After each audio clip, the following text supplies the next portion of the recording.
sa balcony. Nako, dyan po tambay si JTV. Nung nililigawan niya si Maylene para maka-first base. Kamusta kayo niya sa likod? Hi! Hello!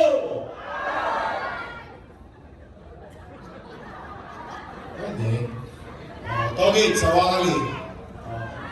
Hi! Hello! May kalalagyan kayo. Mas malakas ka rito? Talaga? Hi! Hello! Kita ko yung alam-ala. Wala na kasi ipin, diretso na ako ng alam. I love you. Ako, maraming salamat po sa inyo, mga nanay ko, tatay ko, at tinugon ninyo ang aming panyaya. Bagamat una, linggo ngayon. Pangalawa, ang layo-layo nyo. Konti na lang, Quezon City na. Pangatlo, alam ko naman, marami kayong gawain sa bahay. Ngunit minabuti niyong tugunan ang aming panaya. Kaya maraming salamat sa inyo, mga nanay ko, mga tatay ko, mga lolo ko at lola ko. Pumanatag naman kayo. Opo, hindi namin kayo pauwiin ng konsumido. Opo, ang dami-dami ng problema ng taong bayan. Pati ba naman yung away ng mga politiko, problemahin pa ng taong bayan. Alam naman ng taong bayan, kapag maghahalalan, mga politiko, magkakaaway. Yung magkakapitbahay, kaaway. Pagtapos ng eleksyon, yung mga politiko, bati-bati na. Pek-ups na yan. Yung magkakapitbahay, kaaway pa rin. Opo. Basta dito, chill-chill lang tayo. Good vibes lang. Wala kayong maririnig ng mga panira. Hindi namin kayo kukonsumihin. Dahil sa, alam naman namin, this is not about us as politicians. This is about you and your family and the city of Manila. May namusumi ba sa inyo dito? Wala? Hulog ko rin. Kasi mabigat ang bilin ko sa kanila. Sabi ko, umayos kayo. Yung utaw, binigyan na kayo ng oras. Ngayon, talagang tatakbo kayo. At first time, sabihin niyo na lang kung ano ang gagawin ninyo. At kung kayo naman ay re-electionista, sabihin niyo na lang ano ang ginawa niyo sa loob ng 3 taon. At pagdating ng araw ng paghuhukom, hayaan natin ang taong bayan ang magdesisyon. Kaya, pag may nangulit sa inyo rito, ihulog nyo na. Nay! Tay! Malulutol ako, kamusta po kayo? Di salamat sa Diyos. Opo. Alam nyo, kung minsan ikinikipit balikat lang natin yung paggising sa umaga. Pero sa totoo, salamat sa Diyos, kahit ano pa man ang nangyari sa Nazan. Dahil ilang taon pa lang ang nakalilipas, lahat tayo, kasama kami. Takot na takot tayo, baka tayo magutom. Baka tayo mamatay sa pandemya dahil yung COVID-19 na yun. In fact, pati sa loob ng bahay, kinakabahan tayo. May umachik lang COVID. Di po ba? Kaya salamat sa Diyos, ano't anuman ang nangyari sa nagdaan, at ano't anuman ang mga pagsubok natin kinakaharap sa kasalukuyan, salamat sa Diyos, ito, magkakasama tayo sa SM Manila. Buhay tayong lahat. Dahil habang buhay may naman. Nay, tay, matanong ko lang po kayo. Bakit ba kayo naghahanap ng ibang mayor kung meron namang mayor na nakaupo?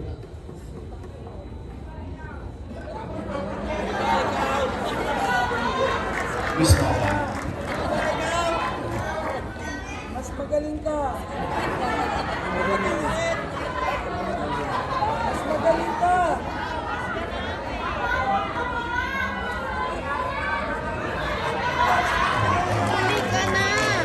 Easy. Gusto nyo, Louder na, louder. Hindi, kaya ko naman yan naitanong. Siyempre, nangangamba din ako. Bakit? Dahil yung mga nangaupo, mga alaga ko po yan. Opo. For almost 20 years, inaruga ko yung mga yan. Bakit? Bilang pagtanaw ng utang na loob kay Danny Lacuna. Alam niyo yan. Hindi ko yan kinubli. Hindi ko yan tinanggi. At tayo mga Pilipino, isa sa tinatangos natin ng ilong, o pinagyayabang nating ugali na kakaiba sa buong mundo, tayo mga Pilipino ay marunong tumanaw na at ang utang na loob ay walang katapusang bayaran. Tama po ba? Bilang pagtanaw na ang utang na loob kay Boss Danny, inaruga ko yung kanyang mga anak.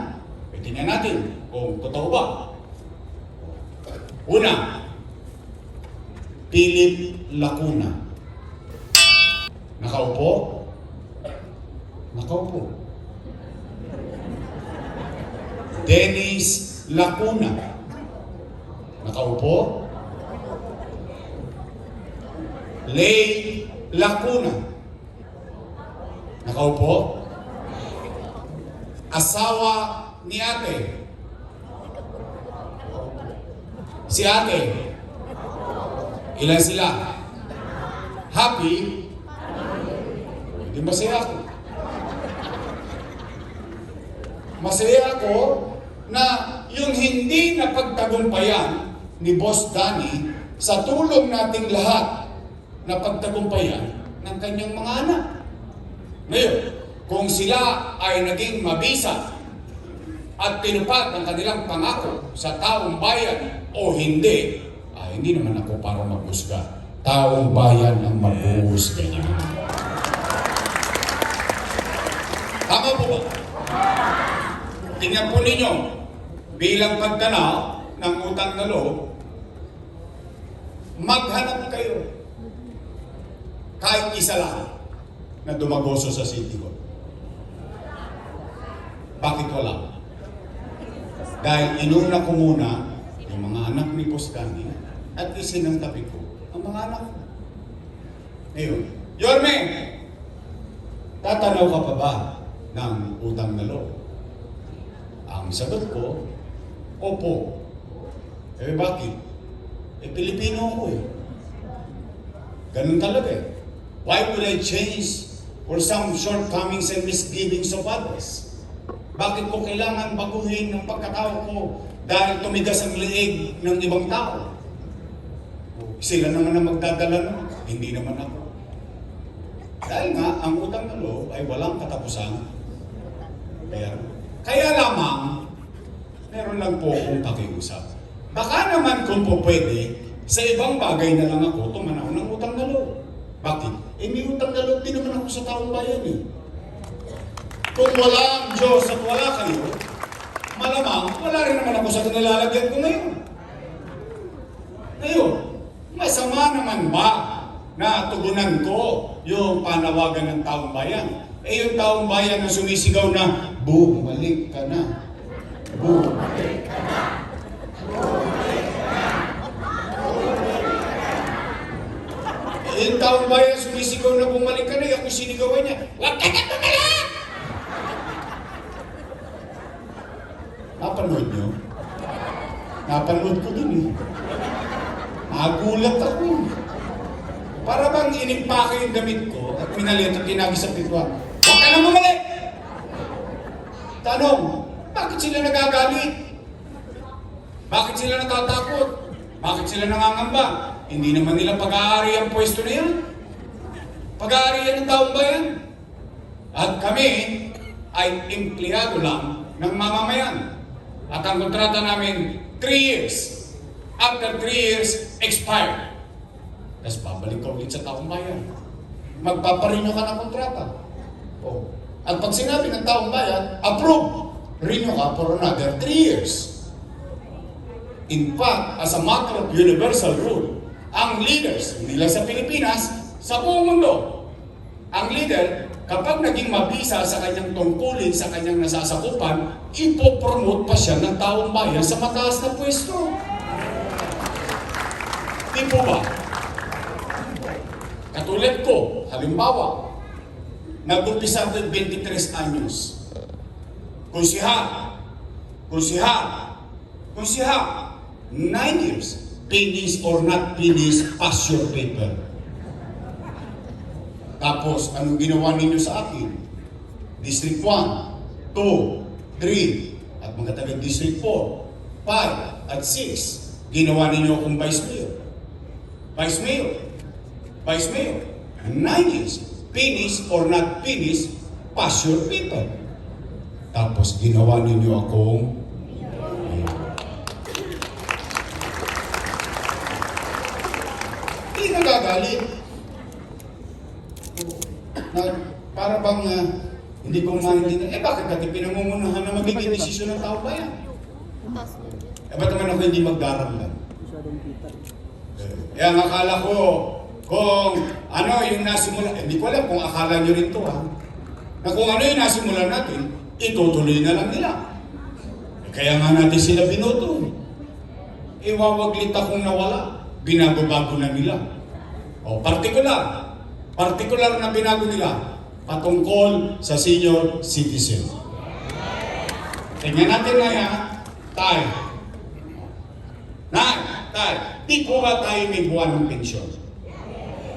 At ang payout is every quarter. Tayo, mga lolo't lola ko, totoo po ba na kapag wala ka sa araw ng payout, forfeited na yung pension mo? Mali yun. O, alalahanin natin kung paano ko po siya sinimulan, kung paano ko siya iumpisahan. Total, wala pa naman kayo Alessandros, no? Wala pa. Kasi iba dito yung parang inabot pa si Mayor Lacson. O sige, Villegas na lang. O, tingnan natin sa hinaba-haba ng panahon ng pamumuhay niyo sa Maynila, for the first time, ang mga taga-Maynila bumoto ng batang mayor. First time. Kasi ang binoboto ng mga taga-Maynila mayor, lagi yung konti na lang ang birthday. Totoo naman. Di mo ba? But you gambled. You took the risk of electing a young mayor. At yung batang mayor na yun, nakapag-isip ng programa sa senior citizen na mayaman, middle class, mahirap, may sakit o wala, botante o hindi, lahat ng senior citizen may pensyon sa lungsod ng Maynila. Tama po ba? At anong sabi ko? Tay, pumanatag kayo. Pag hindi nyo nakuha yung first quarter, pagdating ng second quarter, doble ka. Tama mali? Ano pa sabi ko? Tay, pag hindi mo nakuha yung first quarter, second quarter, pagdating ng third quarter, triple ka. Tama mali? Ano pa sabi ko? Tay, mga lolo't lola ko, pumanatag kayo. Pag hindi nyo nakuha yung Enero hanggang Nobyembre, pagdating ng Disyembre, maglulubi-lubi tayo. Lubi-lubi. Enero, Pebrero, Marso,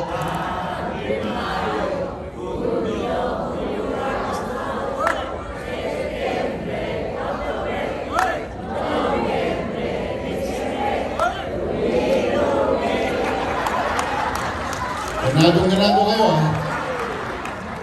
Anong ibig ko sabihin? Yung mga matatanda, panatag na panatag. Kahit hindi niya makuha ng buong taon, pagdating ng Disyembre, 6 na bulig ang matatanggap niya. Kung 2 sila senior sa bahay, 12,000. Kung 3 na silang senior sa bahay, 18,000. Wala siyang pangamba. Ngayon na naman nangyayari. Unang-una, hindi naman mauulaan ng matanda kung anong araw ng payout. Tama mali? Siyempre, araw-araw nangangambay. Alam mo naman ang mga matatanda, malalapot ang dugo niyan. Maaga nagigising yan. O pagkagising niya sa takot, saan niya pupunta?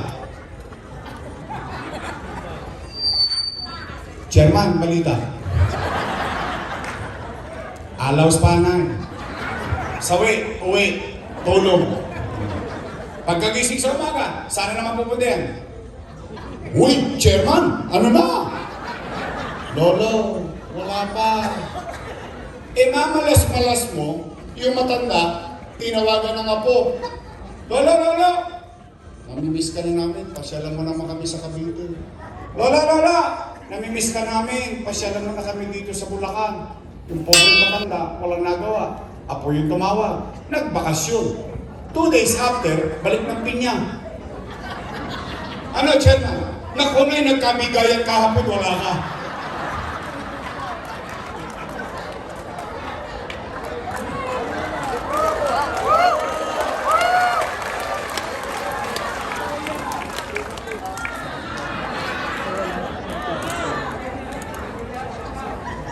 It doesn't make sense. Why change it? Bakit kailangan baguhin? 500 piso? Ipagdadamot mo pa sa matanda? O ito, real talk. Marami naman sa inyo dito may 500 eh. Totoo lang, real talk. But it's not about the money. It is not how much. It's the act itself. Yun yung inahabol ng mga matatanda. It is the program. May-imagine ko sa hinaba-haba ng panahon, ang dami nagdaang mayor, ang tagal na nagbabayad ng amila. For the first time, pantay-pantay ang tao, mayaman, middle class, mahirap, lahat kumakanta, ay, mahal pa pala ako ng gobyerno. Ay, may bilang pa pala ako. Ay, pinagmamalasakitan pa pala ako ng gobyerno. Yun yun, it's the act itself. In fact, yung iba sa inyo dito, pinagagalitan pa ng anak eh. Ako nakarinig, inay, nako, huwag ka nang pumila dyan, ang init-init. 1.5 lang yan, baka may stroke ka pa. Ano sabi ng matanda? Ayoko ng pera mo, gusto ko kay Yorme. Itinatangos lang ng ilong ng matanda yun eh. Sa totoo lang eh. 500 o real talk. Subukan nyo magka-500 dito sa SM, umuwi kayo dyan sa pinya. Hindi nakakapit dyan. Wala na halos sa... Yung porbecho, it's not about the material thing. It's about the act of the government giving value to our elders. That's the concept behind it. Tay, totoo ba? Totoo bang kapag hindi ka na butante, tanggal ka na rin sa pensyon? Mali na naman yun. Uulitin ko ha, kung paano natin ginawa yan. Ano sabi ko? Mayaman, middle class, mahirap, may sakit o wala, botante o hindi. Bakit ko inisip isama yung botante o hindi? Kasi malayo pa, inabatan ko na. Nangalin, ang matanda, patuloy na tatanda at magkakasakit. Mano pa, 6 na taon nang may sakit. Nakahirati sa karamdaman. Di 2 eleksyon ang hindi nakaboto, tama mali? Di tanggal na sa listahan ng botante, tama mali? Pero buhay pa. Humihinga pa. Tao pa. Mamamayan pa ng lungsod ng Maynila dahil walang pakinabang sa boto, walang pensyon. Wow! Lupit nyo, Teng.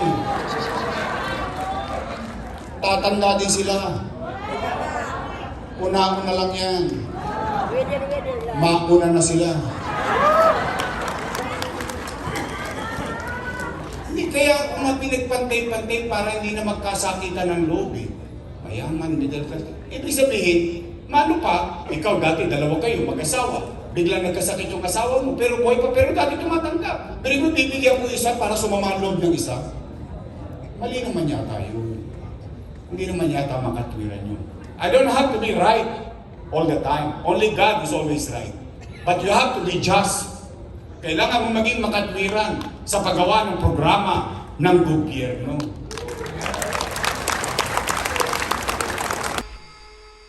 Yung iba wala na akong testigo.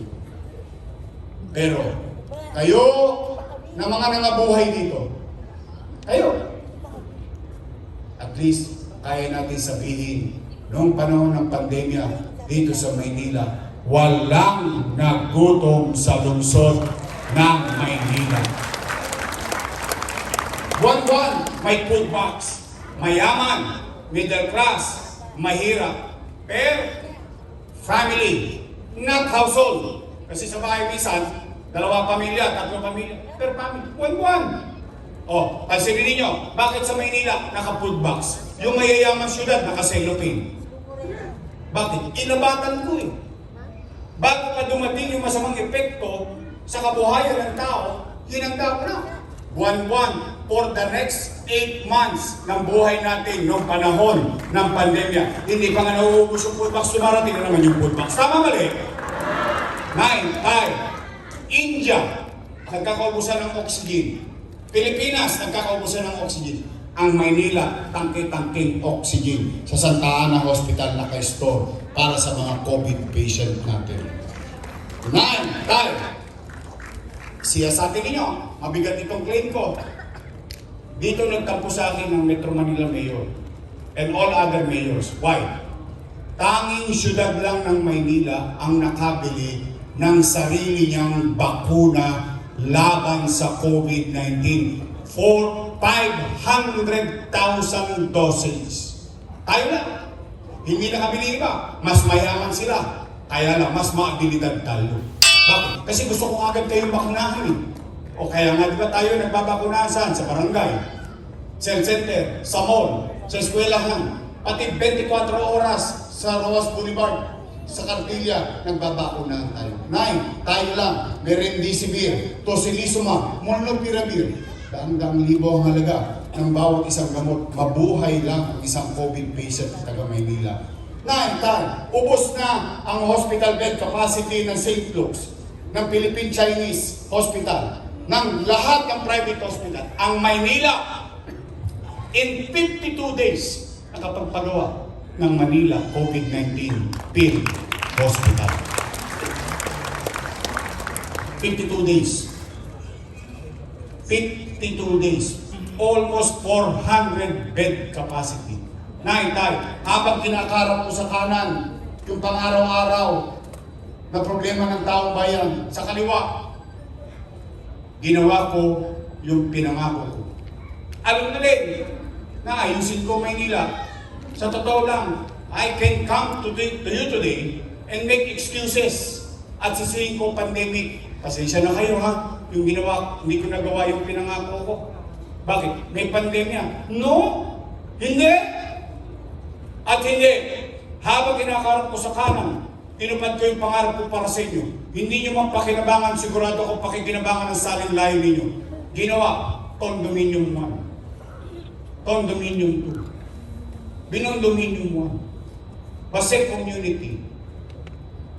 San Lazaro Residence. San Sebastian Residence. Pedro Hill Residence. All in-city vertical housing program in the city of Manila at the height of pandemic. Night time, nung isang linggo, pinamigay na nila yung Pedro Hill Residence at San Sebastian Residence. Pinamigay na nila. Sila daw ang may gawa. Pero yung pinampagawa, kasalanan ko. Yung inutang, kasalanan. Yung naging resulta ng utang, sila may gawa. Kung gusto lang pala lang kredito, di kanila na lahat ang kredito. Matatanda na kayo eh. Alam nyo ng tama at mali. Sino nagsasabi ng totoo o hindi. 9. Time. Habang ginagawa yan, natapos yan. O, ginawa. Baseco Hospital. 3 years nang tapos. 3 years na akong wala, hindi pa bukas. Eh baka meron kayong kamag-anak sa Baseco, kakilala, pagtanong nyo. Tapos na yan, bago ako umalis. Hindi na mabuksan. 9, time. 10-story, fully air-conditioned bagong ospital ng Maynila. Na may MRI machine, na may CT scan machine. Tanong, sino sa inyo nakagamit ng MRI machine ng Maynila? Sino nakagamit ng CT scan machine ng Maynila? Remember, I am no doctor. They should know better than me how important it is na magkaroon ng proper diagnostic measure ang isang may sakit. Ayan, ano yan? Drawing? Andiyan dyan. Ba't hindi nagagamit? Oh, andiyan dyan. Pera niya yan, ha? Gusto ko lang. It's not my money anyway. Pero by the hundreds of millions. Nay, alam niyo ba kung gaano kataas ang pangarap ko sa inyo? Kanina ko lang ito sinabing umaga, dahil naalala ko bigla. Sasabihin ko na rin dito. Tingnan niyo bubong ng ospital ng Maynila. Tingnan niyo, bubong. May helipad. Bakit? Pangarap ko yun, magkaroon ng helicopter or medipack ang Maynila. Why? Ang Maynila is so diverse. May kamag-anak kayo sa Bicol, may kamag-anak kayo sa Lawag, may kamag-anak kayo sa sulok man ng Pilipinas. Eh may kasakit, inatake, na-stroke. Ibabiyahe mo ng 10 oras, patay. Oh, kaya gusto ko sana. Pero kinansel ko. Bakit? Nagka-pandemya. But I'm just telling you where my dreams and aspiration for the people of Manila with regard to healthcare system ang ating gusto. Manila Science High School, 10-story fully air-conditioned public school. Rosario Almario Elementary School, 10-story fully air-conditioned. Albert Elementary School, 10-story fully air-conditioned public school. Magsaysay, nangangalahati niya nung umalis ako. 3 years na, hanggang ngayon, hindi pa tapos. Ano? Yorme, saan ba kumuha ng pera? Humipot ako ng ginto. Yorme, kanino ka ba nangutang? Sa gobyerno. Labo mo naman kausap, Yorme. Amerika nangutang, panahon ng pandemya. Pilipinas nangutang, panahon ng pandemya. Lahat halos ng bansa except Singapore nangutang, panahon ng pandemya. Saan ako nangutang? Sa gobyerno. Tanong, sino may-ari ng Land Bank of the Philippines? Gobyerno. Sino may-ari ng Development Bank of the Philippines? Gobyerno. Mamwesta ako para mas magaling natin maintindihan mga nanay ko, mga tatay. Nakita niyo itong ulo ko? Hanggang paa. Yung buong katawan. Yan ang gobyerno. May 2 bulsa. Isa sa wakali, isa sa mangka. Sa kaliwa, ano laman? National Government Financial Institution. Ano na sa loob? Land Bank of the Philippines. Development Bank of the Philippines. Ang daming pera. Bangko ng gobyerno, pag-aari ng taong bayan. Sa kanan, City of Manila. Alaws. Literal. Ano ang ginawa ng ama ng Maynila? Tumukod sa kaliwa. Pilipat sa kanan para makaraos ang batang Maynila. Anong? Sino nagpalitan ng pera? Gobyerno at gobyerno. Sino ang nakinapag sa pera? Ayun daw ay mali. Mali daw yun. Mali daw yun. O sige, kung yun ay mali, edi mali din sila. Bakit? Kasama ko silang gumawa nun eh. Sino bang vice mayor nun? Siya. Mali pala eh. Ba't yung inaprubahan? Mali pala. Why did you authorize me? Mali pala eh. Bakit yung niratifika? Why did you ratify? Pero nung bigayan ng food box, padamba-damba pa sa food box. Ngayon lahat yun mali. Wow! Ang tanong ko, bakit ilang-ilang naalala may utang? 2022 pa ako wala dyan. Wow! Ang ganda ng timing. O ako naman. Ako lagi nakikipagkwentas klaras naman sa inyo. O yan, tay, mga luluto lang. Kung yan ang mali, at least, kung yan ang mali, hindi pa ako niyo ako sa krus. Pero isa lang masasabi ko. Makapaglalakad ako sa Aurora Boulevard, sa Piña, sa Mangga, sa Santol, sa Bataan, samang iskinita sa buong Sampalo. Isa lang masasabi ko. Salamat sa Diyos. Ito tayo lahat ngayon. Nakaraos tayo ng kagaya. Taas na kamay na walang utang. Kasi ganun talaga maging ama eh. Ganun maging ini eh. Ganun maging magulang. Gagawin mo ang lahat, may raos lang ang mga mahal mo sa buhay. Tama mali? Kaya na, tay, tapos na tayo. Meron lang akong pakisuyo. Pwede ba akong pakisuyo sa inyo? Kasi malamang sa inyo, patatawag din kayo nun. Puntahan ninyo. Meron lang ako ipasasabi. May pasasabi lang naman ako. Pwede ba? Pag pinatawag na kayo, sinabi, utang, utang, utang, utang. Pwede ba? Makisuyo naman, pasabi nyo naman. Ay, may pinasasabi si Yorme. Magsilayas na kayo dyan, siya na lang magbabayad ng utang. Pwede? Promise? Gagawin nyo yan? Sige. O ngayon, ito na ang pinakamahalagang tanong sa araw na ito. Ito na. After everything said and done by me, no matter what, lahat ng ginawa ko, sabi ko na, ngayon kayo matatanong, mga nanay tatay ko, gusto niyo pa ba akong bumalik? Sigurado kayo sa akin? Eh, mali daw ako eh. Sigurado kayo? Di nga. Bakit sinacharot nyo lang ako ah? Promise? Taas ka kamay na gusto ko bumalik. Uy! Talaga? Promise? Next man? Mamatay man sila? Biro lang. Eh, ayoko kayo madisgrasya. Kayo kausap ko eh. Nagkakagutom-gutom tayo rito eh. O sige, tay, pabalik na tayo. Pwede ba mag-request ng isa?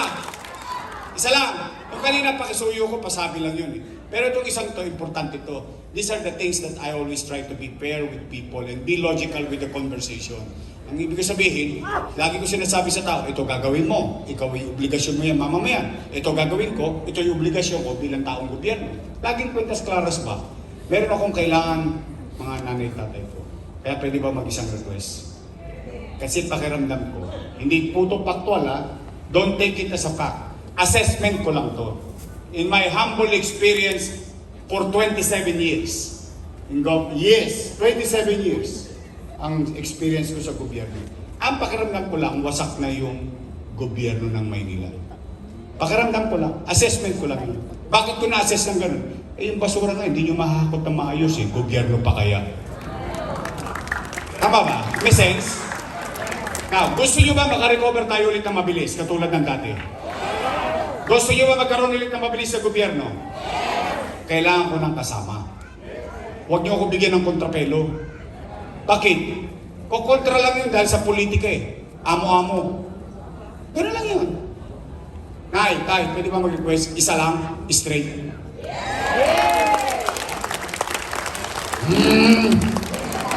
Ay!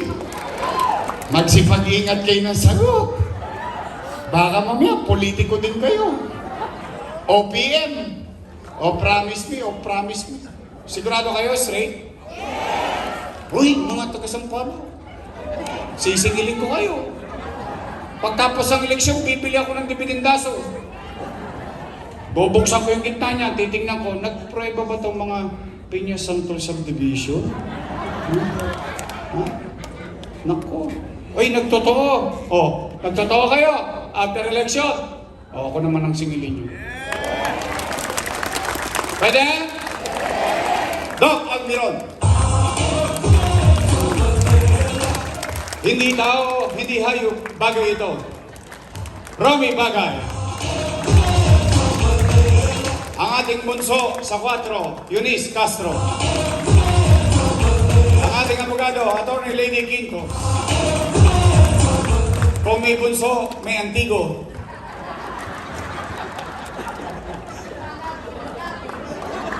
Veterano eh. Rino Tolentino. Upo na kayo. Okay na yan. Ha? Meron pa? Sino?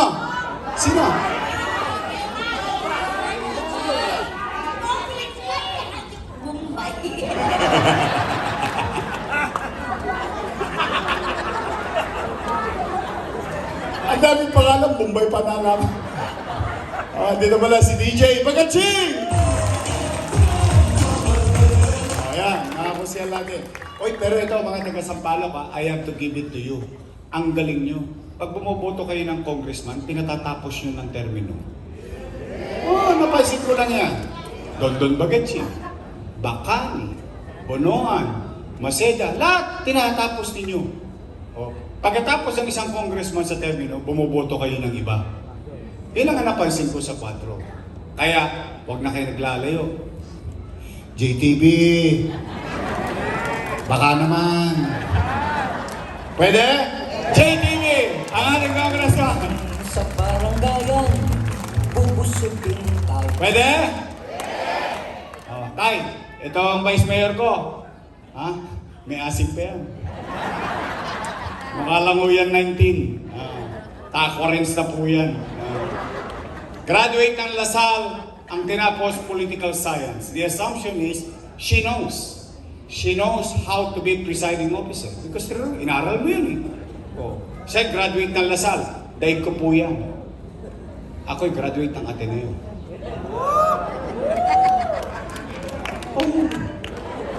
Ateneo. Ateneo de Tondo. Tondo High School. Aral sa kanyang ama na vice mayor. So, she knows the job of being the presiding officer of the Sangguniang Panglungsod. Ang ating vice mayor, Chi Atienza. Straight? Sige, tanong ko ngayon, naalala niyo pangalan nila? Baka makakalimutan nyo, 99 days pa yan. Simple na lang natin yung araw ng paggukom. Pagdating ng takdang panahon, 2 grupo lang ang pagpipilian nyo. Opo, 2 lang. Unang grupo, your Miss Choice. Matamis. Kabilang grupo, Ladies' Choice. Kayo may sabi na, hindi ako. Lagot ka. Abangan ka sa stop and shop. Makukulata ka rin. Your Miss Choice tayo sa puso nyo? Yes. Sa inyong pamilya? Yes. Sa inyong kaanak? Yes. Sa buong hanggang? Yes. Tapos na po, uwi na. Maraming salamat sa inyo. Nakonsumi ba kayo? Buti naman, mag-iingat kayo pag-uwi At para hindi natin makalimutan ang Ladies' Choice, pagdating ng Mayo, bigyan natin sila ng team song. Ito po ang team song natin sa Ladies' Choice.